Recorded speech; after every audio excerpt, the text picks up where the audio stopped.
নেতারা চায় না আমি নেতা হইতাম। আমার এলাকা সাধারণ মানুষের জান দেলাইতেছে আর বাটপার হলতে কয় সব বোনাস এমপি না জানি কি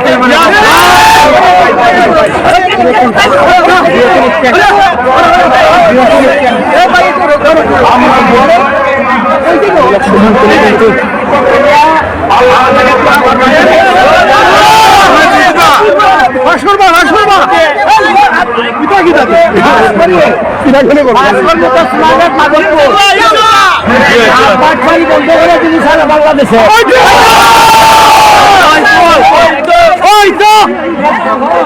নেতারা চায় না আমি নেতা হইতাম। আমার এলাকা সাধারণ মানুষের জান দেলাইতেছে আর বাটপার হলতে কয় সব বোনাস এমপি না জানি কি